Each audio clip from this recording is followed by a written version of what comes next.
Siis meritaitohan on Merenkulkulaitoksen maineen periä. Työt ja miehet ja osaaminen tulee Merenkulkulaitoksesta, kuin myös nämä poijut, joita on tehty 40 vuotta. Tämä on sitten aika selkeästi oikein arktista osaamista. Tämä on jäissä kestävä ja tämän kokoisena tämä on selvästi halvempi kuin teräksinen poiju. Te olette sitten näitä lähtenyt viemään kuitenkin myös Suomen rajan ulkopuolelle. Uskallan sanoa, että me ollaan maailman suurin, joka tekee jäissä kestäviä muoviputkipoijuja maailmalla.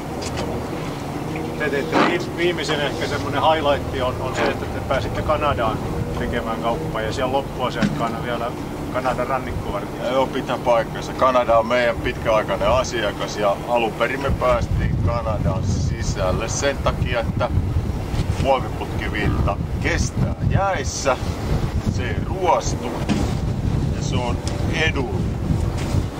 Sitten sieltä tulee varmaan joku värinkesto. Takavuosina, siis parikymmentä vuotta sitten, ei osattu vielä kiinnittää huomiota poiju muovimateriaaliin. Tänä päivänä tilanne on toinen. Nyt tehdään sellaisesta kokoonpanosta tätä poijuputkea, että se kestää värin. Mitäs seuraavaksi? Ette te varmaan tähän jää? No ei, siis meillä on älypoiju-konsepti ollut jo pitkän aikaa. 3-4 vuotta me ollaan kehitetty. Me uskotaan, että Internet of Things tulee myös merenkulun turvalaitteisiin.